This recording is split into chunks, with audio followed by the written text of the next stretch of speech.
Hello, everyone, and welcome to our virtual program, 20 years since 9/11, Gray Wars, American Values, and the Future of National Security. I'm Joel Rosenthal, President of Carnegie Council for Ethics and International Affairs. An independent nonprofit institution, the Council's mission is to identify and address the ethical issues of today and tomorrow. We've assembled this discussion at a somber moment. This week, we approached the 20-year commemoration of the 9/11 attacks. And just a few days ago, we saw the withdrawal of U.S. forces from Afghanistan. This seems like the appropriate time and an important time to reflect on the past 20 years of America's national security policy. To my mind, this period is best understood by the idea of gray wars, so beautifully described by Nancy Collins in her new book with that title. In fact, this panel is inspired by Nancy's book, the story it tells and the question it raises. Our goal is to better understand the response to 9/11 as a national security matter, the gray wars it generated, and what this all means for national security policy today and into the future. Now, I'll take just a minute to introduce our speakers, and then we'll jump right into the discussion. Nancy Collins is Senior Fellow at the Modern War Institute at West Point. She also teaches security studies at Columbia University. Nancy's new book, the one I just mentioned, is Gray Wars, A Contemporary History of U.S. Special Operations, and it was just published by Yale University Press. Sean McFate is a Senior Fellow at the Atlantic Council and Professor of Strategy at National Defense University. He writes both fiction and nonfiction based on his extensive military experience. His recent book, New Rules of War, is especially relevant to our conversation today. You can find an excellent conversation about that book on the Carnegie Council website. And Joseph Votel is currently President and Chief Executive Officer of Business Executives for National Security. He was previously Commander of U.S. Central Command, CENTCOM, and prior to that, U.S. Special Operations Command, SOCOM. Over his 39-year career in the United States Army, General Votel has been at the forefront of America's most challenging national security assignments. So I'm glad to have you all with us. Thanks for taking the hour to be here. And let's begin with some thoughts on this week's significance as the 20-year anniversary of the 9/11 attacks. Let's go to Sean. We'll come back to Nancy. Well, it's a sad end to a long war. I think, to me, the Afghanistan war was really two wars. We won the first one, and that took place in a matter of weeks following 9/11, when we had a counterterrorism mission that successfully pushed al-Qaeda out of Afghanistan. And then in December of 2011 at Bonn, we switched strategies and decided to make the graveyard of empires the 51st state. Right. And that is, sort of snatched defeat from the jaws of victory, if you will. I think that it was strategically correct to leave Afghanistan. We can't be there forever. Operationally, how it was done was, we all saw that on TV. It was, in my opinion, worse than Saigon. And it's going to leave a stain. And that's unfortunate. And it's hard for our vets who have had, blood and soul on that soil to see it end that way. Thanks. Nancy? Thank you to the Carnegie Council for bringing together Dr. McFate, General Votel, and I for this opportunity to discuss today's gray wars and our nation's special operations forces, as well as the important milestones of this month, notably the 9/11 remembrances and the current shifts in our nation's force posture. So I am looking forward to our discussion over the next hour. I'm pleased to offer maybe a few observations on this topic to get us started. First, maybe with the recent past. I'm sitting here today at the Council on East 64th Street. We're just a few miles from Freedom Tower and the previous site of the World Trade Center. I think, at least for for me, how I feel about it, it seems hard to overstate the profound impact of 2001, how that year shifted our nation's trajectory in international relations and our operational conduct of war. Second, perhaps, is a comment about our present. I think there are many opinions about current events in Afghanistan, some of which seem perhaps overly confident in their analysis and in their predictions. Former Secretary Gates has reminded us on a few occasions that it's unwise to act as though we have a crystal ball about future fights. And at this moment in time, the fight is indeed changing. I would offer, though, that nothing about it is over. I think that's a false narrative. I think those opinions are off. There's nothing about it that's over in a general or a conventional sense. I would suggest the fight is simply taking on different forms. And maybe the third and last observation I'd have, just to generate some discussion, would be about our near term. That is that our nation continues to undertake essential global crisis missions as we speak. Our country's expeditionary forces, to include our intelligence professionals, diplomatic leaders, and special operators, are engaged in diverse actions right now on behalf of all of us. A broader mission which requires significant engagement from across our country. I would offer that we must continuously and deeply invest in our country's global actions and global partnerships, not just during urgent moments of a few weeks ago, but steadily, consistently, and in a sustained manner. Gray wars are not going away, I would offer. Some might wish them away, but we are far better served by practical realism. To ignore gray wars is to increase our own peril. Great. Thank you, Nancy. General Votel? Yeah, thanks. It's good to be with you, Joel, and the other panelists and the whole group here today. So thanks for the invitation. Just thinking about 9/11 here and the 20th anniversary. I mean, I share, I think, what a lot of other veterans and others are feeling here, which is a kind of a bag of mixed emotions. I mean, I remember the feeling on the morning of 9/11 when everybody was watching the images of what was happening, and this kind of this comprehension, this incomprehensible horror that was playing out for us, but which gave way to the recognition that everything had changed for us on this day and was going to be different from this point going forward. And then I kind of project myself about a month beyond that, when I was part of the first U.S. forces that were going in on the ground in Afghanistan. And I remember the feeling of pride and patriotism, and we all felt that we were doing something good and noble for our country. And then, of course, and then a whole series of deployments and everything that took place in Afghanistan, of course, which has culminated in the last week, where emotions have ranged everywhere from sadness to disappointment to out and out anger with kind of what has taken place in this. And so, I mean, there's an awful lot to reflect on. I know we're going to get a little bit into it here today. I think the one thing I would just share up front is that I think it's important for people to kind of maybe put themselves in the position of people that have been on the ground there, both military and civilians and others that served. And I'm really concerned about the characterization of this as a wasted effort, and the message that sends to people about us. I mean, we can talk about the approach and the strategy and the mistakes that were made, and there were plenty of them there. But the fact of the matter is this, in the minds of many who participated, was a noble venture. We were doing something for our country here, and I think it's important to look at those sacrifices and that service in the context in which it was conducted by the many people that served there.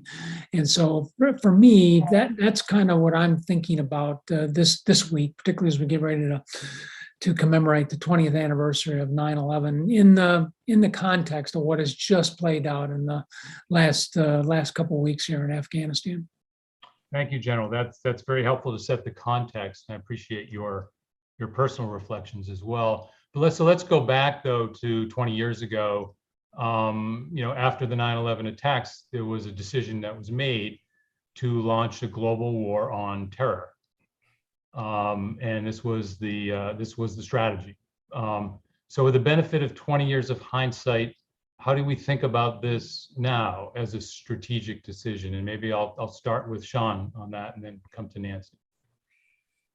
I think, and I'm sure there will be many disagreements with this assessment. Declaring a war on terrorism is like declaring a war on the Mitsubishi Zero.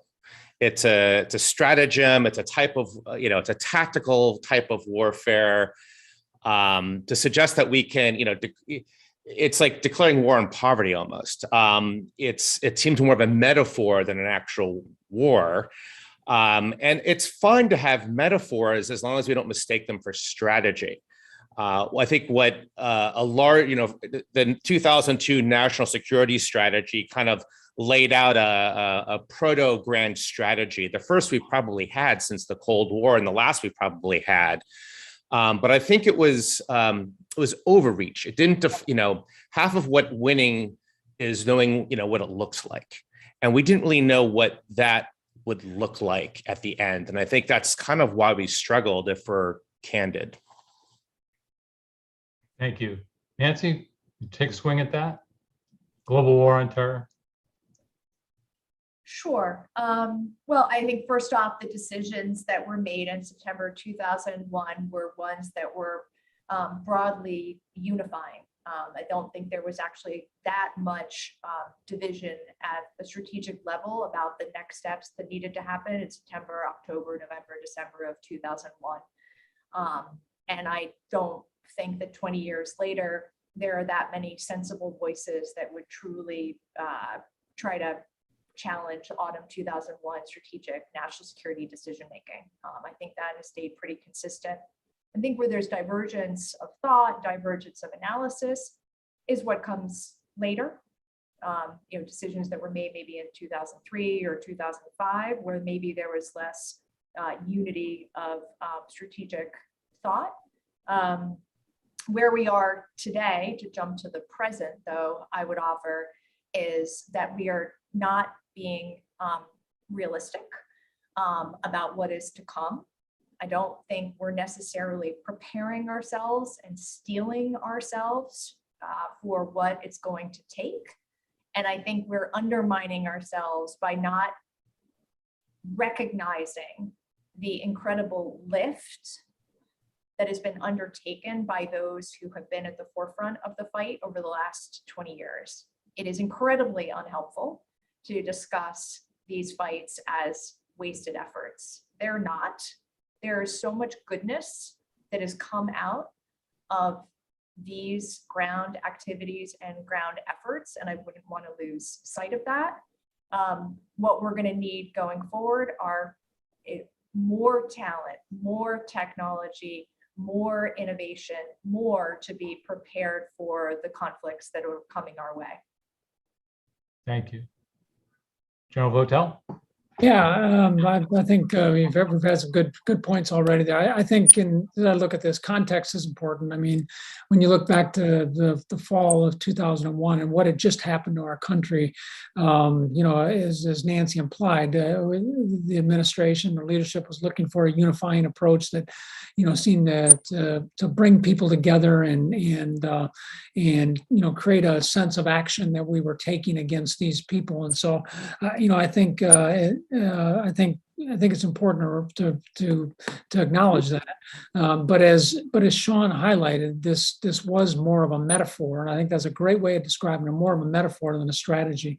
There really wasn't a clear articulation of the ends, ways, and means with which we were trying to do things over a long period of time.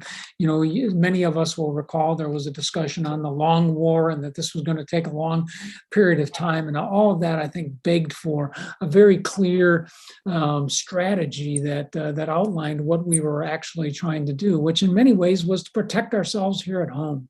And this wasn't just about Afghanistan. It wasn't just about Al Qaeda. It was about protecting ourselves at home, and and addressing an incident that at that point many Americans had certainly never experienced or really had any expectation was going to occur in our homeland, and was inflicted on us in such a personal way. And so, I do think there was a unifying aspect to this, but it largely was, in my view, a communications approach. We were trying to communicate to people about this, and we lacked the ends, ways, means discussion and guidance that we needed for the long term as we went through this. And again, I'm all of this in retrospect here. I mean, it's very easy to look back at that and see those problems now and where we kind of veered off on that along the way. But I think it's important to understand the context, and then kind of what the initial decisions were and how they kind of guided the way we went forward. And I think in a large part, the global war on terrorism, while communicating action, did not in and of itself convey an effective strategy for what we were really trying to do. Thank you. Let me take the metaphor just like one more step. I'm curious to push on this a little bit, because it did achieve at least two big things in American society. It achieved a reorganization of national security at home, Department of Homeland Security, right? Which was, again, as an outsider, seemed like a huge enterprise, but I'm curious within 20 years hindsight how that looks. But then also with General Votel here, I'm thinking about special operations and so on, and it was really a huge change in the sort of the deployment of our military capacities in a way. We're really rethinking from the sort of old Cold War model to a much different, more agile model. So in that sense, the metaphor achieved its goals, which was to reorganize society in some way. So, General, maybe I'll start with you. And do you see it that way? And is that a positive or a negative, or again, probably a mixed bag? But I think it is a little bit of a mixed bag, but I certainly recognize the positive aspects in this. I mean, the creation of Homeland Security is probably a good thing.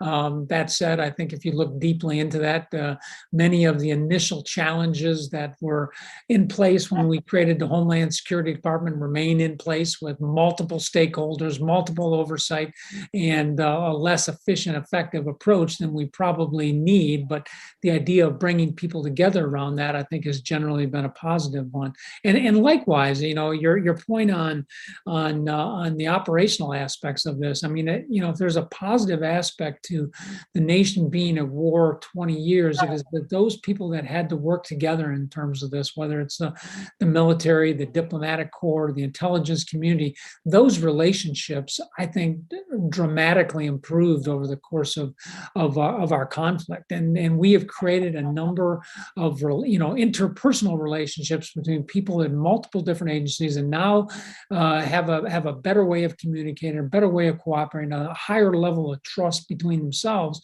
that I think really serves the national interest in a great way. I think, in fact, one of the things moving forward that we have to do is we have to preserve that. That's been a good thing. I mean, the fact that we, the military and the intelligence community have, particularly the CT community, have come together around this in a way that we are combining the strengths of each other and offsetting the weaknesses of each other with the strengths of the other in this, I think, is a very, very positive thing for the American people and for our national security. We've got to preserve that going forward. So there certainly have been some positive benefits that have come out of the so-called GWAT, if you will. Sean, what do you think of take the metaphor one more step? Well, it's interesting. I'd always beware never to introduce metaphors, right? I mean, I think the national security community is better at observing lessons and learning them. That said, I think 20 years of this, if you will, integrating violence, as General Votel has said, has created a cadre of experienced vets, both in uniform and in civilian attire, that, if we can maintain that, can carry forward whatever future threats we face. Now we got to be specific that, our future threats may not be like, GWAT or GWAT. And so we have to be clear-eyed and critical about what we leave and what we bring. But we don't have our national security team from the grounds to Washington has experience under their belt, has intuition under their belt.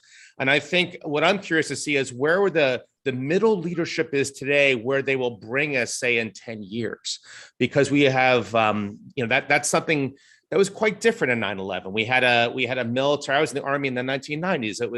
We were preparing for essentially the wrong fight. But I think we have experience that should be nourished and protected.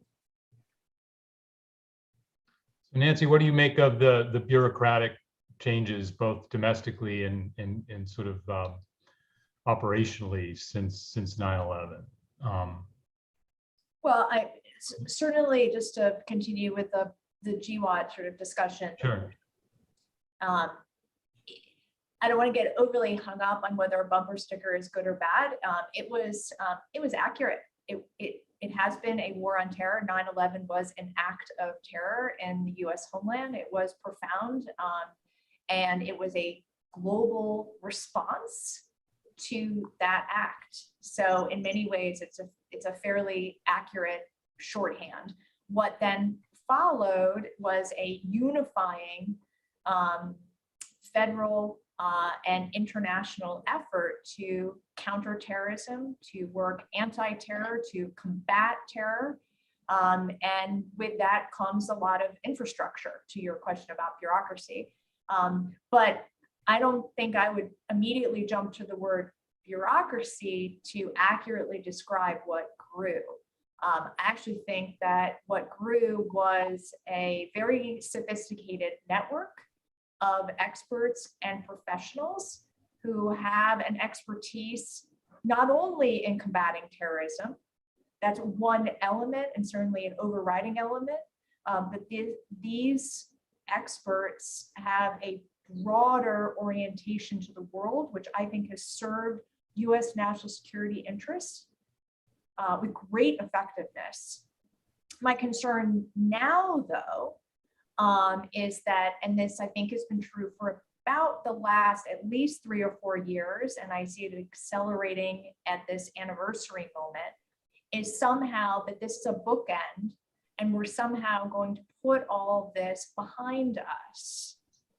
And I think that is grossly mistaken at a strategic level. I think that it could ultimately lead us to another traumatic series of events, to dismantle or otherwise underinvest in these national security professionals, to kind of pull them apart or say that they're no longer relevant or we can move on to something else. Any of these kinds of things that are happening, not just rhetorically, but are happening congressionally, budget, authorities, all of these things, simply means that the next time, and there will be a next time or the next times plural, that there are traumatic events, we would then be back at square one. And I think that would be a horrible self-inflicted wound. I do not want our nation to do that again.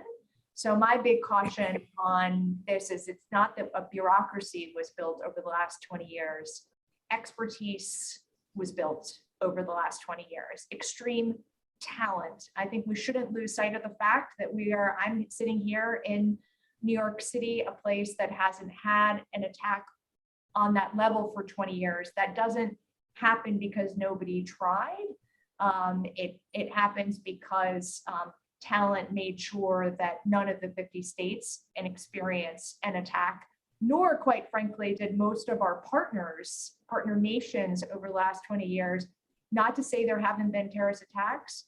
Of course there have. There's been great loss of life. I would just offer that I think things would have been far more violent, far more chaotic, far more destructive if we hadn't joined together with more than 80 countries around the world, stood for eternal efforts, virtues, and values, and worked so diligently. In other words, there's a lot of work behind the scenes peace doesn't happen. It requires this level of expertise, and I would offer this really needs to be sustained going forward. Nancy, that's great. So this is probably a good opportunity to move into the discussion of the way you've been thinking about what we're looking at now in this period of gray wars, right? So can you maybe share with us, and we could talk a little bit about what you mean by gray wars and why you sort of use this image and this idea to move. Clearly, we're moving from the global war on terror into this period of gray wars and then beyond. So maybe you could just say a little bit about the concept of gray war. Sure, I can offer, one or two to maybe kick off discussion. I settled on that as the descriptor that seemed to me apt to where we are, that we are not in large scale wars of annihilation. This is not steel on steel, not some of the things that we built in the 20th century. Those were incredibly important. We needed to take a lot of the goodness of that construction of the 20th century and move forward. We also need to take a lot of the goodness of the last 20 years and move forward. But I would offer that we're now going to be marked by a period of protracted and persistent struggles without a beginning and without an end, without a victor and without a vanquished. So I think that when we fall into some of the tropes of either superpower language or win-lose or it will be done, I think that paradigmatically that's unhelpful. I think that takes us in a less useful way of thinking. I think when we fall into language that seems a bit conventional, like that we'll know somehow what it will look like in the future, and therefore all we have to do is design it, plan it, or other. I think that's, again, realistic. We can always do our best, but I would offer that enemies and adversaries, they're going to be filling our voids, our niches, creating contingencies. They're going to be trying to work around. So by definition, that means that it's probably not going to be something obviously recognizable. So that would maybe be a second offering I would have to the group for us all to discuss. Great. I'm going to go to General Votel now. I know you've written a little bit about sort of the gray space or the gray zone. Can you share some thoughts about how you think about what we're looking at there? Sure. So, it's really, I think, a really interesting topic, and I do like the phrase "gray" here, gray zone, gray wars, as a pretty good descriptor of this. I know in my own experience, went through it, a number of different ways to try to describe this. The Israelis describe this as the war between the wars. We tried to describe it as a hybrid war, and again, we created more questions about what the hell we were talking about when we did that. When we tried to do that, we went back to our doctrine and we tried to talk about this as unconventional warfare, and of course that got everybody stirred up because we were introducing another form of warfare and nobody understood what unconventional meant. So the gray war connotation, I think, helped kind of serve this and highlighted what we all recognize about this is really no clear beginning, no end. And the fact that, this gray war, this gray zone is something that has always existed. And there's a taxonomy in terms of this, that goes all the way from normal competition between states to strong economic and military activities short of open conflict that kind of get wrapped into it. So I think it's a good way of thinking about it, but it also really challenges us. One of the things that we really struggle with is how do you define winning in a gray war? And we as Americans, we like to win. We want to be able to have a parade. We want to be able to say, yes, that's what we did right there. That's not possible in gray wars, and it's really, really difficult. And so at SOCOM, we had some really great thought on this, and I really credit some of the leadership at U.S. Army Special Operations Command for leading the way on this, about how we think about what winning means in gray war. And it doesn't mean this idea of total victory. It means about preserving your interests. And it talks about prevailing with your influence. It means preserving the decision space of our senior leaders so that we can continue to operate here and we can maintain our relevance and influence in these particular situations. And that's I think where the difficulty gets in with things like gray war or gray zone in terms of trying to make people understand this. But to me, it's a good way of describing this, and I think it's a state that we're going to continue to confront for some time going forward, I believe. Sean. All right. Well, this is central question. First of all, Nancy's book is really good. It's very readable, and she takes you she's a great introduction for people who don't know what SOCOM, Special Operations Forces, is, and it gets at the heart of this, because this, I think, is in many ways what we should be discussing in terms of grand strategy for the next 30 years. What kind of warfare are we facing? As General Votel says, what does victory look like? How do we know if we've won? All of these things. So I'm going to say something that's going to be a little heretical. I believe, I go beyond Nancy, I think that the era of conventional war is done. So when we think of conventional war, think of like World War II, force on force. The data on this, if you look at wars since 1945 to today, conventional wars are very rare. There's actually nothing more unconventional than a conventional war. And whereas unconventional wars are just off the chart. Yet we're preparing for a future conventional fight. When people think now about great power competition, as you know, our national defense strategy in 2018 moved away from counterterrorism and counterinsurgency into great power competition, which really means Russia and China, first and foremost. Many people in Washington imagine that there's going to be like a battle of Midway in the South China Sea, fought with Ford-class carriers, F-35s, and drones. And, like World War II with better technology, a conventional fight. And I argue that's not going to happen unless there's accidental warfare. War is getting sneakier. War is going into the gray zone more and more.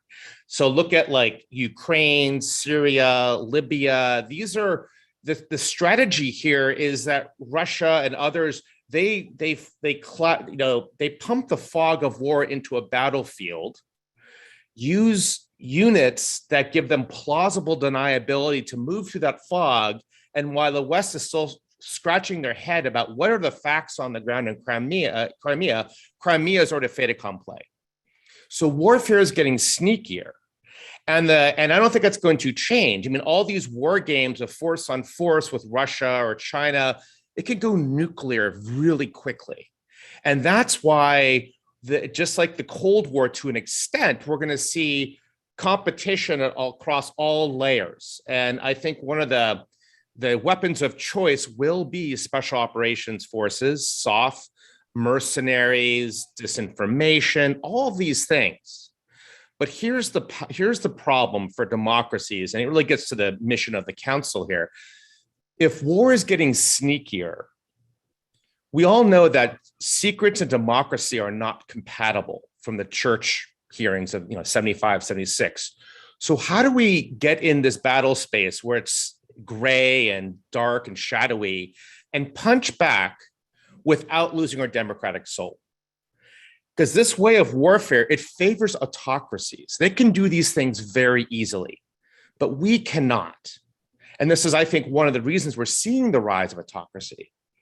And just as evidence that this is actually what's going on, if you talk to any special operator, and I think Nancy, General Votel will confirm this, is that their op tempo is insane. It has been for 20 years. It will be going forward. Whereas conventional war weapons don't do as much, I think. So I think the future will be gray. It will not be black and white conventional war. I'm not sure we're ready for it. And we need to think about how do we fight this modern way of warfare ethically and without losing our democratic soul. Sean, that's great. Opens up a couple of avenues here for further discussion. The first one I want to explore with you and the group is the question of just the use of violence or the use of force, or kinetic versus non-kinetic in a way. So, one critique of the last 20 years is that our foreign policy has been militarized, right? In other words, we've been using the military instrument more than perhaps we should. So I'm curious, just your first thoughts about that. If I'm hearing you correctly, you might be suggesting that there should be some a move toward less use of violence or force in other tools. Is that right? So I'm curious what you think about the period we've just experienced and where we're going. Just maybe a little more on that. Yeah, I think the utility of force in modern war is declining. I think what's taking its place is the manipulation of information. And the reason that's the case is because we live in an information age. So suddenly deception overcomes, kinetic force on force. And we see this, whether it's terrorists have used sophisticated propaganda, or Russia, the disinformation superpower, China and the three warfare strategy. Because we live in an information age, deception and shaping operations can trump good old-fashioned battlefield victory. In fact, we all remember mission accomplished, right? We achieved perfect battlefield victory, but it meant nothing strategically for that war.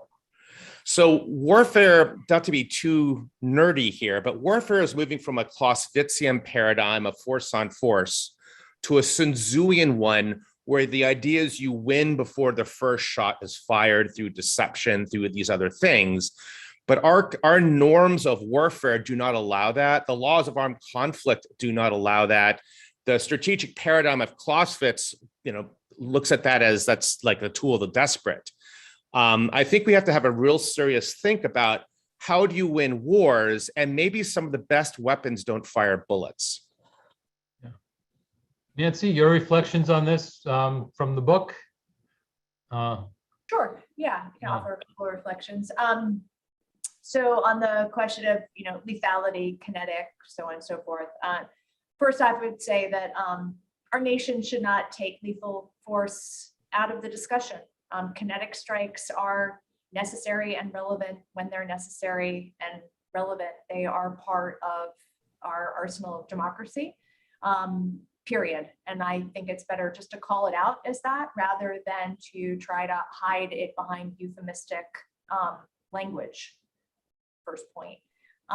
Second point would be on the notion of the use of force. I think it's a mistake to conflate force with lethality. So force is a much broader term.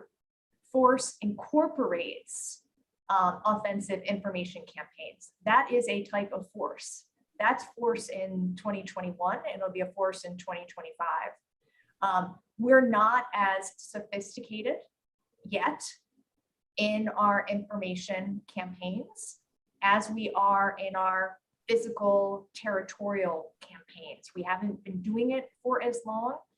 So much of the resident expertise resides in the private sector. Most of the digital infrastructure is in the private sector. Very little of it is in governmental space, much less military space. So we're maybe not as capable yet there as we want to be and need to be, but it is a form of force. We also have some outdated concepts, paradigms, ideas, authorities, language with regards to the digital domain. So in other words, a lot of things that we rely on, rest on, are written either explicitly to speak to it in a physical territorial way, or it's implied and therefore open up for question and therefore unclear. So for example, if the United States wants to take an active offensive digital strike against an enemy, that is a bit, in some ways, a dicier proposition than some of the more routine, conventional physical strikes. So one is not as evolved, but I think it would be a mistake to somehow put that latter part as not force and not kinetic. It may not result in something lethal. We may not be as effective yet at developing those kinds of options, but they are all within the rubric of the use of force. And I don't believe that the world is going to be getting less risky, less dangerous, less anything. So I believe that having sophisticated uses of force, those that are not lethal and that have a significant digital thrust to them is something that really behooves our country to invest in. That's great. Thank you, Nancy. I want to ask General Votel. So with that in mind, and let's just stipulate that as an answer, how do you integrate that thinking as a CENTCOM commander or a SOCOM commander? In other words, there are sort of some of these things are, by definition military, but they're going into these sort of non-kinetic and sort of different areas of the uses of force, but perhaps not military. It's a really interesting discussion. Yeah. And I agree with a lot of what I've heard here. I think it's always really important to recognize that war is a political state. It's not a military state. It's a political state. It's a decision taken by civilian leaders, at least in our form of government, to have, in terms of our relationship with others, whether it's a global war on terror or whether it's declaring war on Germany or Japan during the Second World War. It's a political state, and the military is, in my view, almost always going to be a supporting effort to that. And I agree with what Nancy says. We have to maintain a menu of capabilities that can be offered to our civilian leadership for how we contribute to this. But I think we can never lose sight again of the fact that war is an aspect of the whole nation, and all of our instruments, and we've got to look at that. I think back to when I stepped out of CENTCOM as the commander in late May of 2019. 20 countries in that region, 18 of which we had diplomatic relationships with. In only 7 of those countries did we have a confirmed ambassador. Now, the chargés and others that were in charge were excellent people. Every man and woman, just great Americans, very patriotic, very committed, but they did not carry the weight of the United States and the representation of a president of the United States in those countries. And so one of the really key things we could do very quickly is address that, is make sure that our Department of State, our forward missions are well manned with confirmed ambassadors and the necessary team they have, and then the backbench that's necessary in the State Department, is there to support them. Those are the types of things we have to do as we move forward, and that's got to include things like the gray zone, the gray wars, as well. This is a political state, and we have to recognize that, and we have to leverage everybody in conjunction with this. I think the military is very good about, and we're going to do what we need to do, and we're going to maintain capabilities. We have to look at the things in our inventory, and some things probably need to go away, and some things need to be maintained and reinforced with this. But I think, to me, it's really, really important that we not lose sight of that. Great. I want to push on one other theme here. Nancy uses the word in the book, which is great, is the word hazy, right? We have gray and we have hazy. And Sean, I'm going to connect this up to your previous work on new rules of war. And I wanted to just take a few minutes to talk about that aspect of the gray war, this sort of rules of engagement, if you will. And I hear General Votel loud and clear, which is the military is an instrument of American foreign policy, right? It's directed to do certain things. So I guess my question as a layperson is, where do these rules get cooked up, right? And how are they? Because at the end of the day, reading Nancy's book, I see, special operators many times kind of have to, they're given the mission, they got to do this stuff, right? So I don't know, how should we be thinking about that? We have eyes open now. We're in this period of gray war. It's got these hazy things like. So Sean, help us think about, some of these things that are happening, and how should we be thinking about these new rules of war and how to put some parameters on that? Yeah, it's a great question. Well, the first observation is that war is a terror. It's not the right word. And I'm not sure what the right word is. The problem is that we tend to think of war like pregnancy. You either are or you're not. But in truth, war is a spectrum of things. And what our adversaries today are doing, like Russia and China especially, is they're exploiting this paradigm of ours that there's war or peace, and war is the failure of peace, when in fact we may be sort of at some level of in between at all times. So they use things that deliberately confound us strategically, like cyber attacks. Is that war? Is that peace? Disinformation, war or peace? lawfare, what China's doing, war or peace. And they do these, they use mercenaries and special forces on the edges that they can deny if things go wrong, even though our intelligence community might know. Does Fox News, does CNN News know? And that's what they're fighting for. And so what traditionalists think, they say, well, that's not war because it doesn't look like World War II or Napoleonic warfare.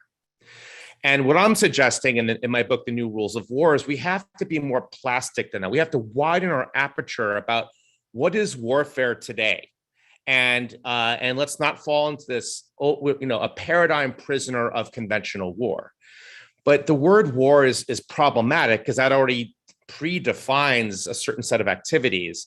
I want to have a bigger discussion about, what does war look like in the 21st century? And I think that Nancy's book, Gray Wars, my book, New Rules of War, there's a sort of an intellectual insurgency brewing is challenging, groupthink blob thought. So, and with that.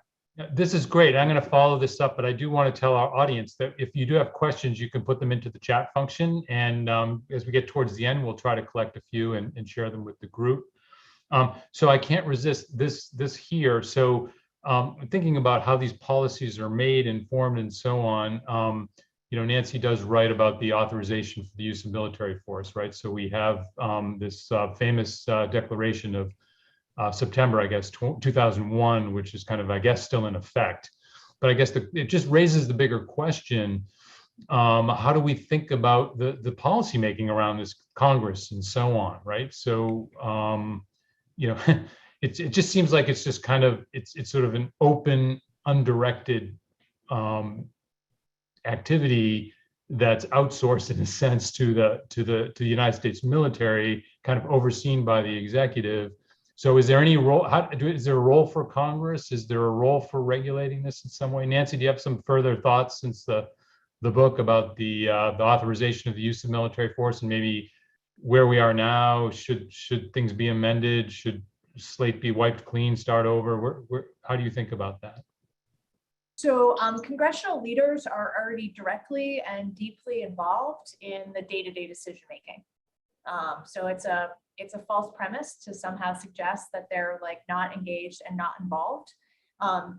I would say that in addition to our elected leaders, HASC, SASC, HPSI, CISC, appropriation, and so forth, there's also an incredibly impressive cadre of professional staff members on the Hill who really do toil often 18 hours a day on the NDAA annually, and who are working very hard and who are regularly interacting with groups across all of government, not just within the Department of Defense, but also Department of State, the very broad and diverse intelligence community, and so on and so forth. So Congress is there, very present in all of these decisions. They obviously have the power of the budget, whether it's a small item or a large item.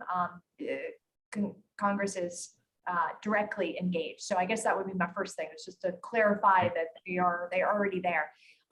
In terms of the authorizations, while the September 2001 AUMF is the most well-known, it was the sort of highest profile of the various authorizations. It's a patchwork of really thousands of different types of authorizations over the last 20 years, and also going back much further, that provide the mechanisms by which this all works.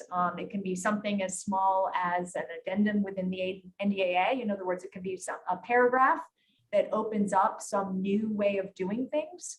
And that could be it, or it can be sort of blanket umbrella like Article 2 or obviously executive, or something that is passed in this sort of high profile 2001 way. So again, I think it's a pretty complicated patchwork of legislative decision making that is what makes all of this go.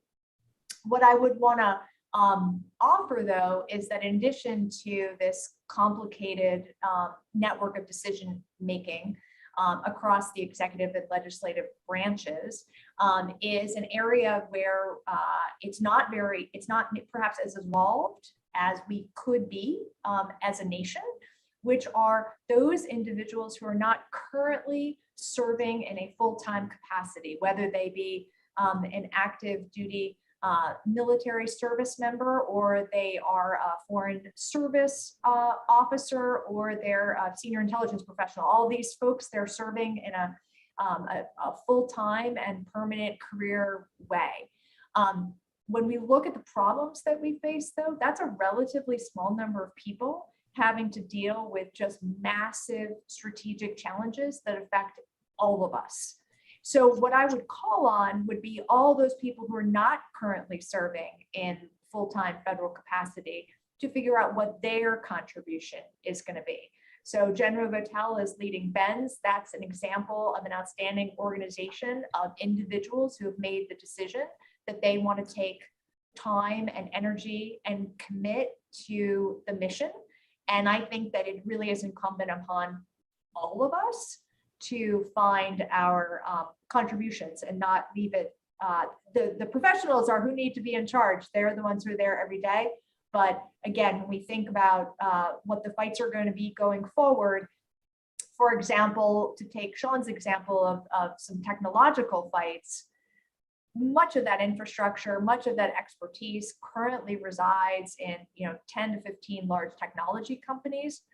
They need to be much more open to having discussions with national security decision makers. They need to be much more willing to come to the table and make a contribution than they have been. I think that some of their attitudes toward these things have just have really fallen short in profound ways that puts us all at risk. And I quite frankly think that some of their grandstanding may be good for their bottom line, but I do not respect it. Thank you, Nancy. General, do you have some thoughts about this theme? I sure do. I bet Thank you you very do. much. This is a big fat softball here. So first off, I'll just say this, that I think the vast majority of military professionals recognize that how you do something is actually more important than what you're doing on the battlefield. And I think that's whether it is holding detainees, or whether it is conducting kinetic strikes, or whether it is the conduct of operations that we're doing out there. I think we all recognize that a failure of standards, a failure of values in any one of these would not only hurt the organization that we're part of, but it would in fact hurt the nation. And so, I think we do have to have some rules out there. I think things like the AUMF are very, very important. The current AUMF, or the AUMF that we refer to, the 2001 version, excuse me, I think we wrung that about as much as we could and got out of it. I know there was a position that we had for a long time that we didn't need a new AUMF. My personal view, and I think I testified to this, was that that if we were going to do a new AUMF, I would support that. I think it is a statement of support for those that were putting in the way of harm and are doing the nation's bidding. Here's what you're trying to do. And I don't think it's unreasonable for our civilian leadership or for the American people to have an expectation that we will conduct military operations and we will do it in a manner that represents our values with this. Those are not incompatible ideas there. And we should be able to hold both of those things in our mind at the same time. I think from a practitioner standpoint, what we need to be able to do is we need to be able to enable decision-making at the right level. We need to make sure that we promote good communication and feedback between multiple levels. We don't want people, I never wanted people guessing about what I was doing as the CENTCOM commander. I wanted people to know what we were doing. And we need to do things that promote trust between levels of leadership as we're executing all of this. And I think well-written, well-considered AUMF or rules of engagement or what have you, and there's a difference between all of those things, I think are in our interest to do that. I think Congress has a role in this, certainly the administration has a role in this, and the practitioners in the intelligence community and the military, in the diplomatic corps all have input into this.